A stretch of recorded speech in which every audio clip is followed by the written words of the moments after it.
Being under stress is like being stranded in a body of water. If you panic, it will cause you to flail around so that the water rushes into your lungs and creates further distress. Yet, by calmly collecting yourself and using controlled breathing, you remain afloat with ease. By Alaric Hutchinson.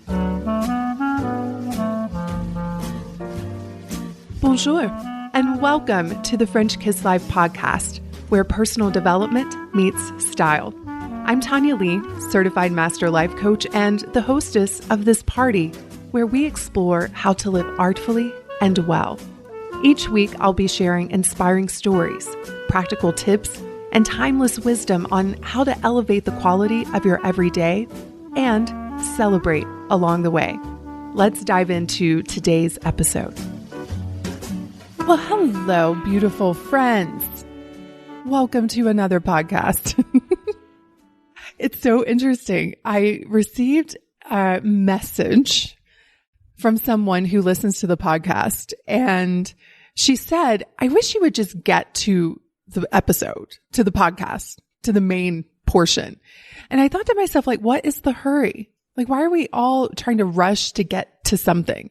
I actually love these intros where I just get to chat with you. And I literally imagine that we're all just sitting in a room having tea and just catching up. And that's what I love doing. There is no rush, my friends. There is no hurry. That's what I tell my clients all of the time. The meat of this podcast is coming, I promise. But until then, let's just take some nice deep breaths and enjoy being here, catching up.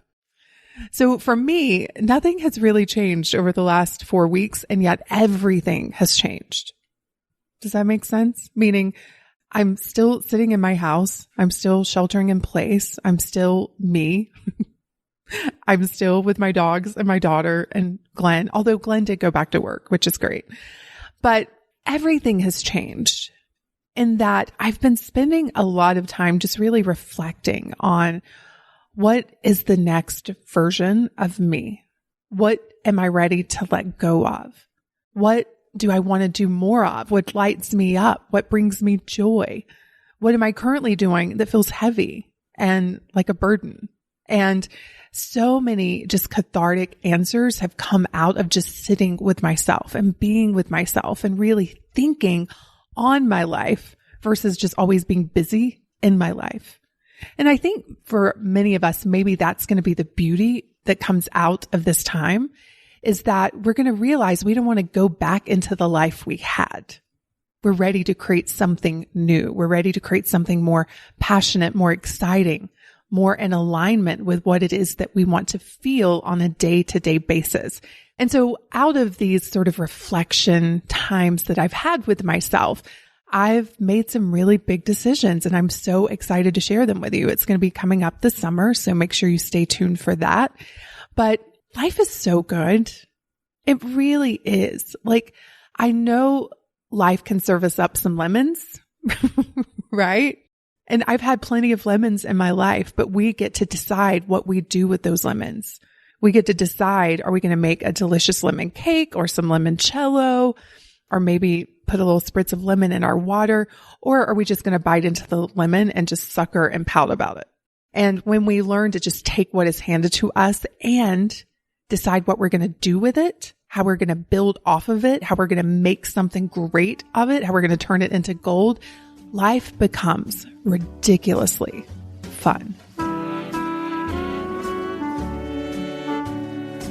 It is time for a community spotlight, the part of the show where I get to highlight one of you who has benefited from the French Kiss lifestyle.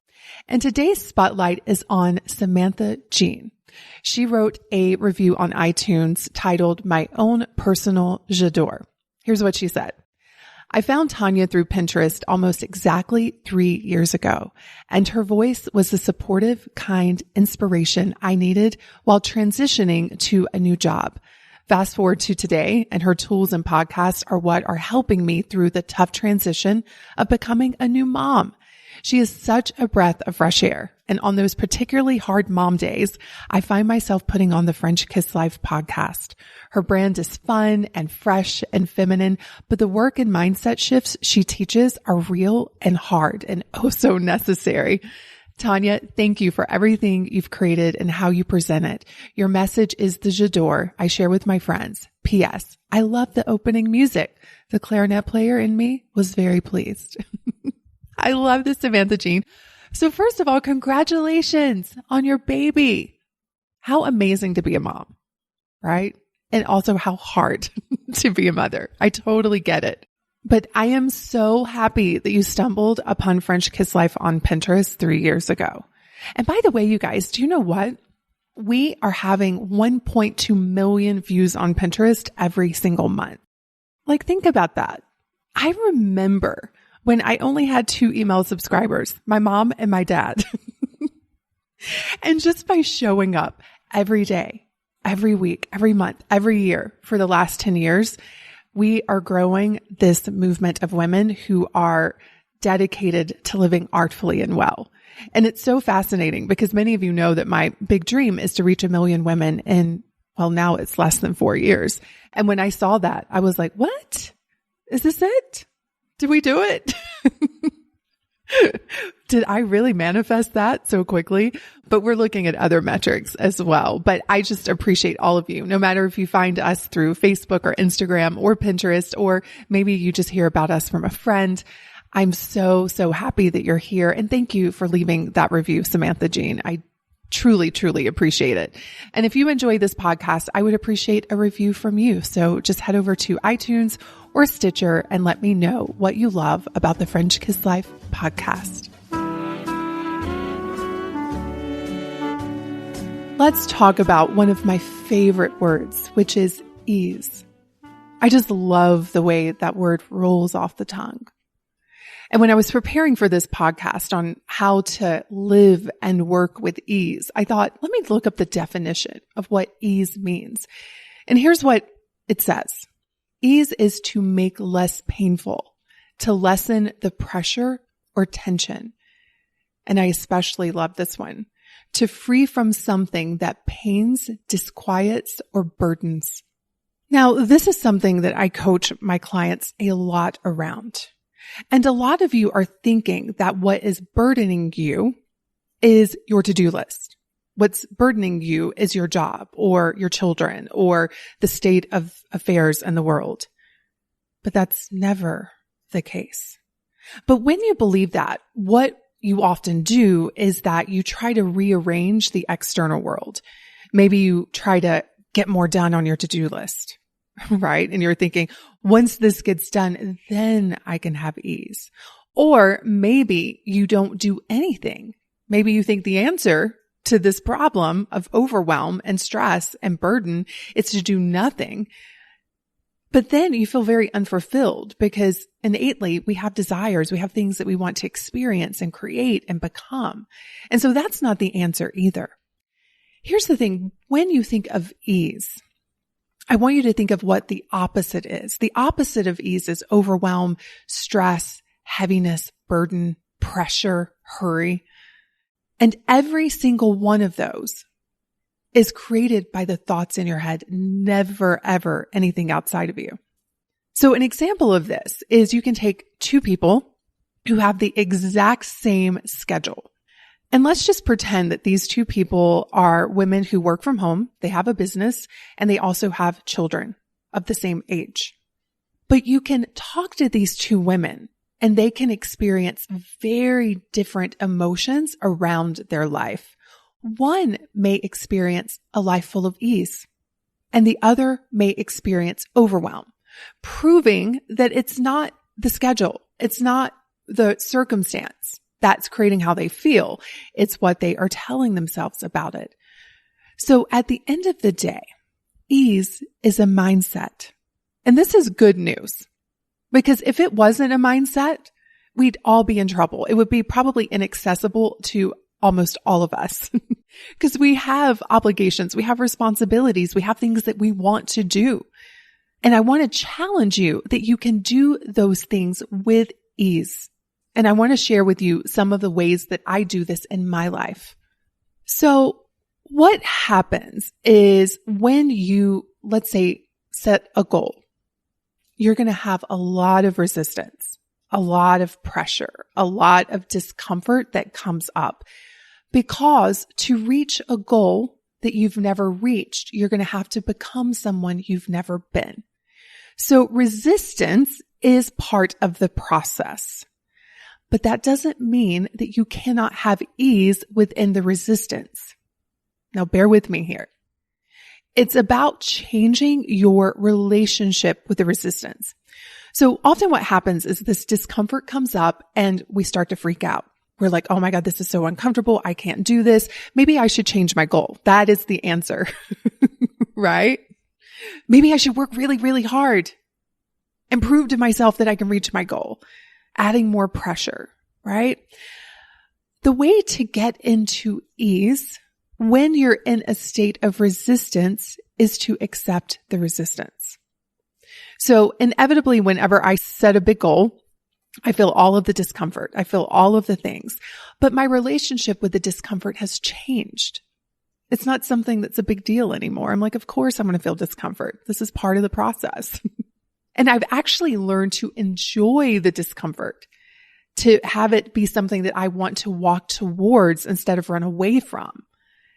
And just by embracing the discomfort, can you see how there's more ease in the process?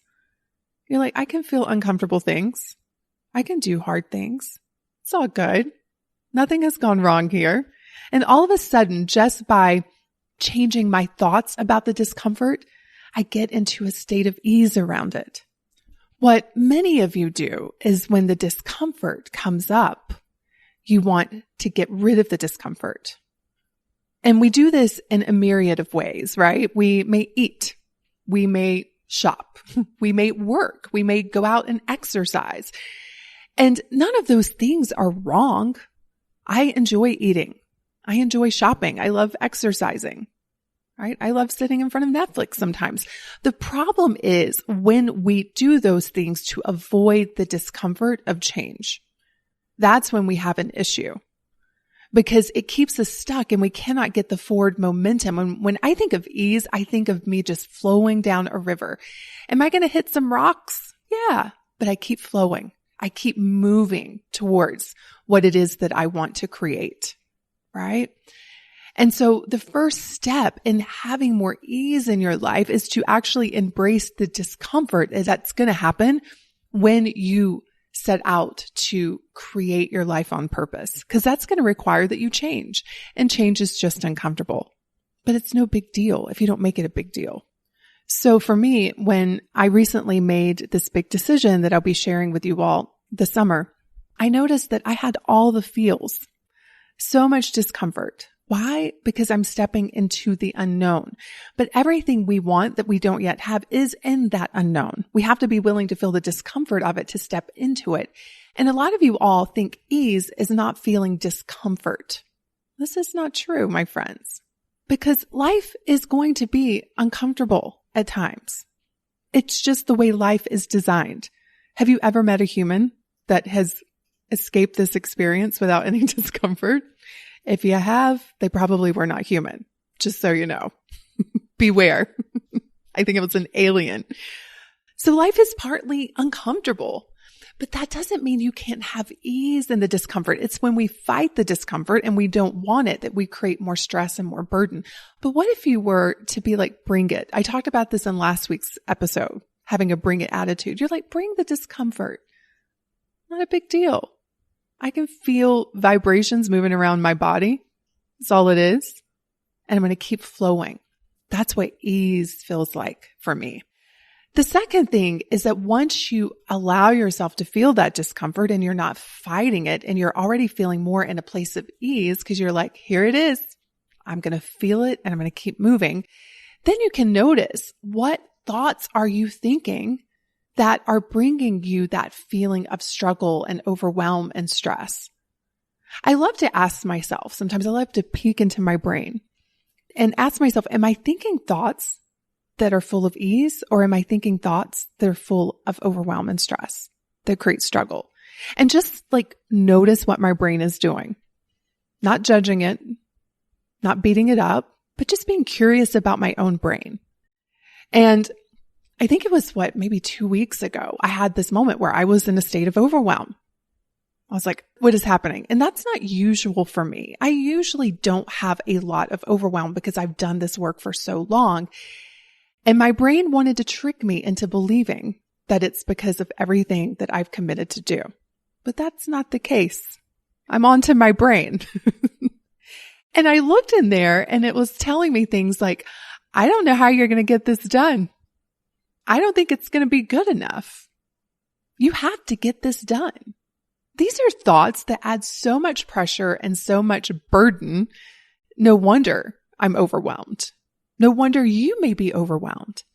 And so once I embraced the discomfort and I was like, all right, what's going on here? I was like, okay, I'm on to you. And I started to shift my thoughts to things that felt more full of ease. Like I don't have to do anything. I'm choosing to do all of this. I'm excited about it. I will get it done and it will be perfect for me.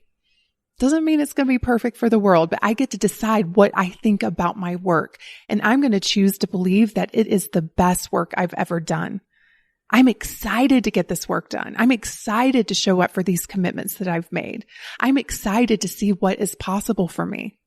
And all of a sudden, I started to feel my energy shift into ease and playfulness and excitement and creativity. Now, what I find fascinating, and listen, you all, I have done this too. So I'm calling myself out as much as I'm calling you all out.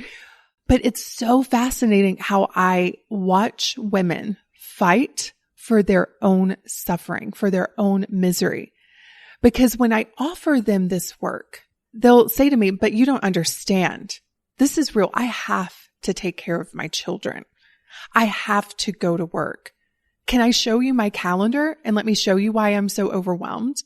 But I'm like, listen, you don't have to take care of your children. You don't have to go to work. You don't have to cook dinner. You don't have to do anything. You are choosing to do everything. And all of a sudden, I can just witness them go from a place of powerlessness to feeling ease and powerful. Because they realize that their brain has tricked them into believing that they have to do all of these things. And they feel like a prisoner in their own life. And I'm like, no, there are some parents that choose not to take care of their children. There are some people that choose not to go to work. There are plenty of people tonight that will choose not to make dinner. And I may be one of them. But you don't have to do anything. But these are the kinds of thoughts that sneak into the crevices of our minds and they plant themselves and they start to grow and we really start to believe them. And I want you just to peek into your brain and ask yourself, are my thoughts creating more ease or more struggle? And if you want more ease, the answer is not to go out there and rearrange your entire world. The answer is to rearrange your mind. Okay, next tip for creating more ease. This is more of a practical tip. But I have totally changed my life because of this. And that is to schedule your days. Now, I know a lot of you resist this one. A lot of you are telling yourself the story, but I want to be free-spirited. I don't have all my days scheduled.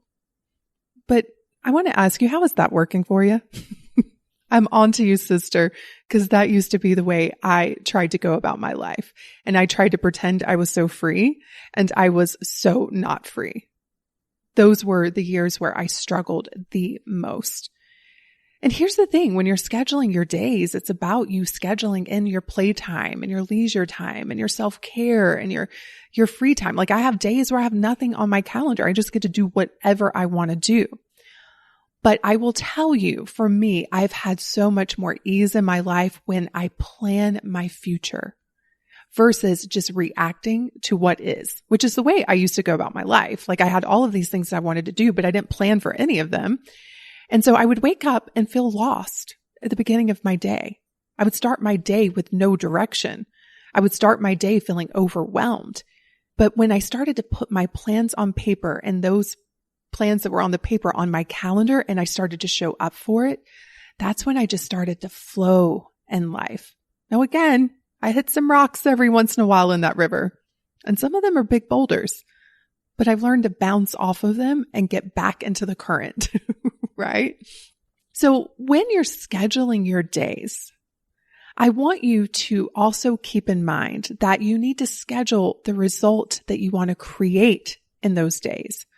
I've been working with my clients in the Dream Atelier, and one of the things that we've talked about is the importance of when they are scheduling their dream task, how important it is to schedule the result that they want to create during that time. Because how many of you will put something on your calendar like work on business, right? And the moment you sit down, your brain is like, what exactly are we doing? Like, I'm already confused. And then you start spinning into that familiar overwhelm. But the moment you put down on your calendar, write 5 blog posts or 1 blog post, whatever it is, all of a sudden your brain's like, oh, okay, now I know what we're supposed to do, and it can get to work for you. And so when you're thinking about scheduling your days, I want you to really think about what is the result that you want to create during those different time blocks in your calendar. And then you have to commit to just getting it done. Do you know what steals so much of our ease is our perfectionism? You have to decide that whatever you create is good enough. That is something I decided a long time ago. Now, I still have that little voice in my head that tries to convince me otherwise, but I just don't listen to it, because if I did, I would never produce anything. I would never put anything out in the world, and you would not be listening to this podcast. Did you know that every podcast I create, there's that part of my brain saying, well, that sucked. No one's going to enjoy that. And I could listen to it, but why would I? How does that voice serve me in any way? That voice just wants to keep me in the cave. It wants to keep me full of struggle and heaviness. Whereas if you think about ease, that voice says, honey, it is always good enough. Have fun. Share from your heart. Go out there and create. Have faith and joy. And so I've learned to cultivate and listen to that voice. But when you're creating a schedule, you need to show up for it, because a schedule without a person following it is pretty useless. And I know that some of you love creating schedules. I'll have clients tell me all of the time, they're like, I love scheduling. But do you know what they don't love? Is showing up for the schedule. Because that's when that discomfort comes up. And again, a lot of you all think ease is just escaping the schedule, running away from it so that you don't feel the discomfort. But ease is feeling the discomfort and flowing with it. And that means showing up for your calendar, discomfort and all, and committing to getting it done. The other way to create more ease in your life is to focus on one thing at a time. And another way to think about this is being present with what is in front of you. Now, I know when you think you need to hurry and get it all done, you're trying to get it all done at one time. And it slows you down. And again, this is why I love a schedule. Because when I look at my schedule and I'm like, okay, on Wednesday at this time, I'm recording a podcast. I just have to be here with you and this podcast and commit to getting it done. We have to train our brains to focus, especially in the world we're living in today, because there's so much coming at us that's vying for our attention. And it's not the world's fault. It's not social media's fault. That's not the devil, right? A lot of times we're like, we're living in this digital age. It's social media's fault. No, it's up to us as adult women to manage our minds. And so that means when you're sitting down to work, what are you producing? What are you getting done? And tuning everything out and getting it done. But that also means that when you're with your children, you're with your children. You're in that moment with them. You're not with your children thinking, I need to go do the laundry. And yet you're not doing the laundry. You're actually with your children. Wouldn't it be so much more fun and so much more full of ease if you just allowed yourself the joy of being with your children? But this is what our brain does. Our brain is very sneaky. Our brain will convince us wherever we are that we should be somewhere else. If we're working, it'll tell us, hey, I wonder what Betty Sue's doing this weekend. Go on Facebook, check it out. And you're going to be like, no, brain. I can check on Betty Sue later.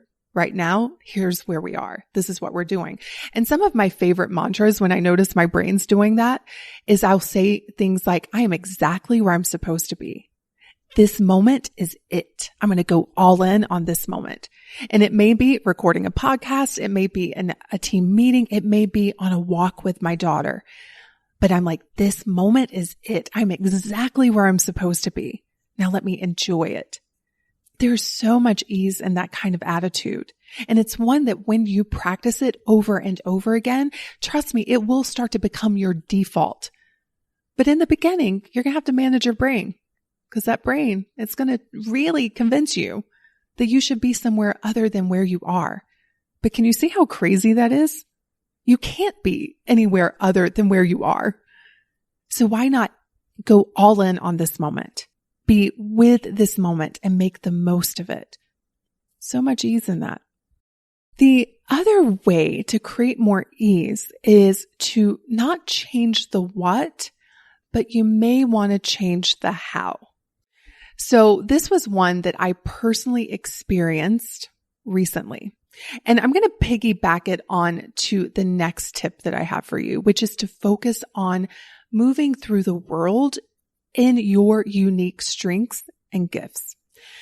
So recently, well, actually not recently, back in January, I started to actually write my book. So a little bit of background for those of you who may not know. Last year, I think it was last August, I launched the French Kiss Life Masterclass. I came up with this idea. I'm like, what if I teach the core principles of French kissing life throughout the year, and then I turn that into my book? So we've had thousands of women join the masterclass. So fun, so exciting. But then in January, I sat down to write the book based off of these lessons. And it was so hard, so full of struggle. And I had to really ask myself, is this because I'm just feeling the discomfort of writing the book, or am I trying to write a book that I should not be writing? Meaning I'm trying to write this book in a way that's not a true fit for me. And my daughter read some of the stuff that I was writing and she was like, Mom, this doesn't sound like you. She was like, where are your stories? Like, where are the things that women love to read? And I realized I was trying to write a book called French Kiss Life and write it like a professor. And I didn't like it. I was just like, ew. And I decided to play around with going back to my natural voice, the way I write, the way I love to teach, the way I love to share.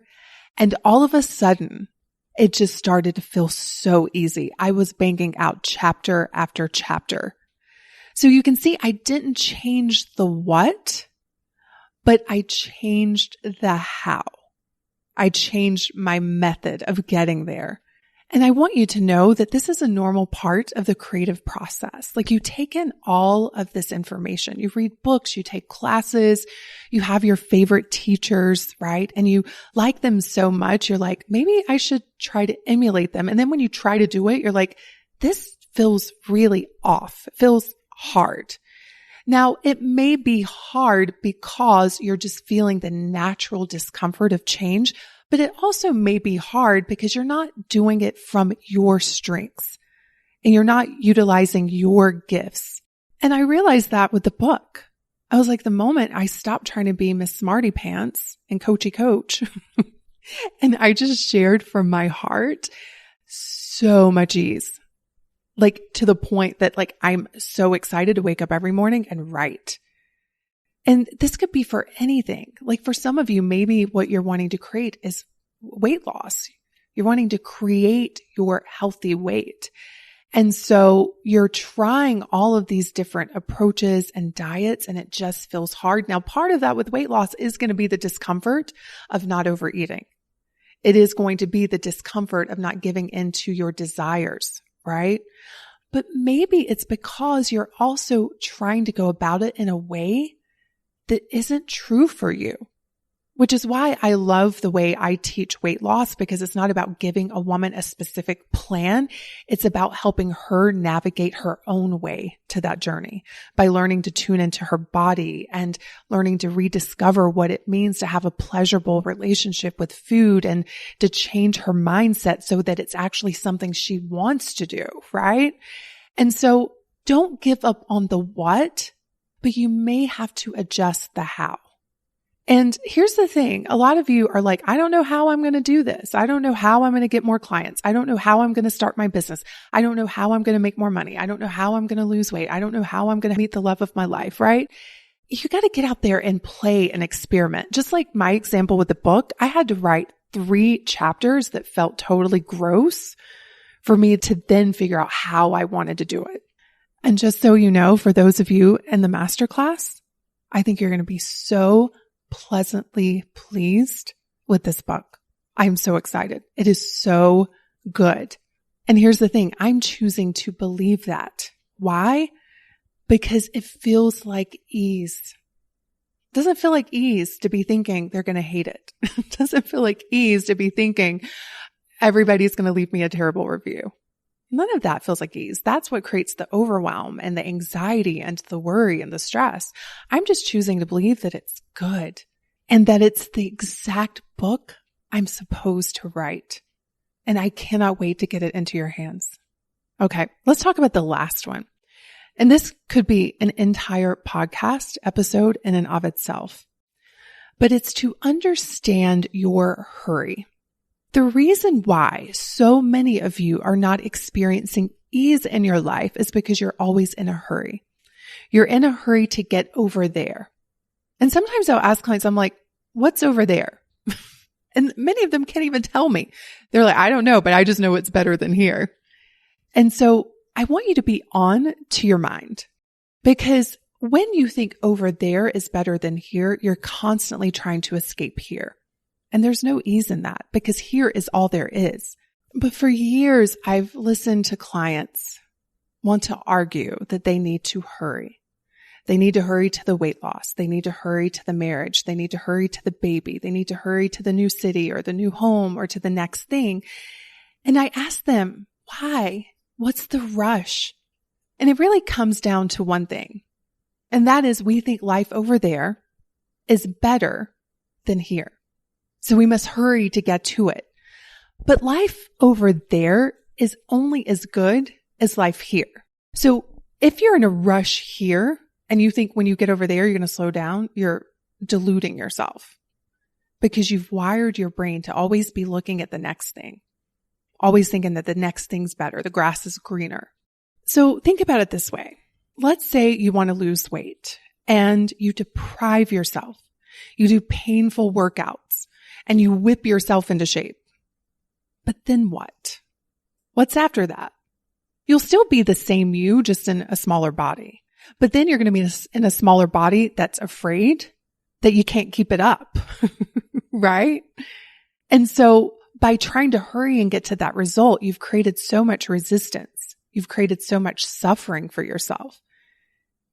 And those kinds of results are not maintainable. And this was the little dance I did with myself for so many years. I thought over there in a size 4 body was going to be so great. And then I got there and I'm like, well, what happened to all of my promises of confidence and excitement and ease? Because I didn't change. I was still the same me, but in a smaller body. I was still stressed. I was still overwhelmed. I was still full of self-loathing. Over there was not as good as here because of the way I had gotten over there. Does this make sense? If you think about why you want to be over there with a better job, over there with a smaller body, over there with more money, whatever your over there is, why do you think you want to be over there? And it's always going to be because you think you're going to feel better over there. But remember, you can feel better here. In fact, that is the way to create the over there, is to become an energetic match for it. You know, if you take my dream of wanting to reach 1 million women, I'm not in a hurry to get there. Not one bit. Now, I have less than 4 years now. I'm still not in a hurry. And what I do is I practice already being there. I imagine, like, what would that version of me feel like? How would I be showing up? I'm practice believing in it now and embodying it now. And because I'm getting to feel it now, I'm not in a hurry to get there. You can apply this to anything. You can apply it to weight loss. How do you think you're going to feel when you've lost 50 pounds? Guess what? You can start feeling that way today. You can slow things down, not be in such a rush to get to the 50 pounds, because that rush is what keeps you overweight. How is that? Because you're constantly overwhelmed. You're constantly full of probably self-loathing. And those are the very emotions that drive you to overeat. But the moment you're like, wait, over there, I think I'm going to be confident. I think I'm going to feel sexy. I think I'm going to feel beautiful. I think I'm going to feel whatever it is that you want to feel, more happy. Well, guess what? A body size doesn't create any of that for you. You create it for yourself. And if you want a life of ease, you don't put off feeling good until you're over there. You start to bring what you think you're going to have over there into the life you have today. And then all of a sudden, you'll know that life just seems to slow down. Now, you're still showing up for your calendar. You still have goals, but you're not going after them because you think life is going to be better once you've reached them. You're going after them just for the sheer joy of showing up for yourself, of creating your life on purpose. Like, think about it. If you're someone that wants to find the love of your life, imagine if you were to become the love of your own life and you're having a love affair with yourself and with your life. Number one, that energy is so magnetic. You're going to start attracting so many people into your life. They're like, I want a piece of this. But you're not going to be in a hurry because you're already feeling the emotions that you think you're going to have over there. And just by doing that, notice how you start to attract things so much more quickly and with so much more ease. My favorite mantra in the world to create more ease in my life is there is no hurry. There is no hurry. And just like that, I get back into the flow of the river and I just keep floating downstream. It is time for a J'adore, the part of the show where I get to share something that I love with you. And today we are talking about hair, my friends. You know, I love skincare, but did you also know I love hair care? So I have to thank my daughter for today's J'adore. In fact, I have to thank her for many of them. She's the one that introduced me to Beauty Pie, which, by the way, if you have not checked out Beauty Pie, what in the world? I've had so many of you send me messages on Instagram saying, thank you. And I'm like, you're welcome. I knew you would love it. So definitely go check out Beauty Pie. You can go to FrenchKissLife.com/Beauty Pie. But my daughter also introduced me to today's product. So when she was going through her sickness, one of the things that happened is she started to lose her hair and it was freaking her out. She's like, what is going on? My body is doing all kinds of strange things, including shedding my hair. And so the product is called Nutrafol. It is a supplement that you take that helps with hair growth and hair shine. And they have different products depending on what your body's needs are. I actually take, which one is it? It's like the Women's Balance is the one that I take. It's really good for women who are going through menopause, which I suspect maybe that is happening for me. Good times over here. But I won't go into the science of it because if you go to FrenchKissLife.com/Nutrafol, and that's Nutrafol, you can read all about the science. They've done studies, clinical trials, and I will tell you the results are impressive. My hair has gotten so much fuller. I feel like it has a better shine to it. And so if you're someone that you're finding that your hair just doesn't look the way it used to, go check out Nutrafol and you're welcome ahead of time. And if you sign up with FrenchKissLife.com/Nutrafol, you get $30 and I get $30. So it's a win-win. But you don't have to sign up under that if you don't want to. I don't care because I'm going to buy this no matter what. But if you want to check it out, I highly recommend this product. Of all of the hair supplements that I have tried, this one definitely is by far my favorite. So again, head over to FrenchKissLife.com Nutrafol. And you're welcome again. Have a beautiful week, and I look forward to seeing you in next week's episode. Cheers. If you enjoyed this episode and you want to dive even deeper into the French kiss lifestyle, let's start with a makeover, a mindset makeover. You can download my free training, The 3 Mindset Makeovers Every Woman Needs, by visiting FrenchKissLife.com/mindset. Because after all, mindset is the new black.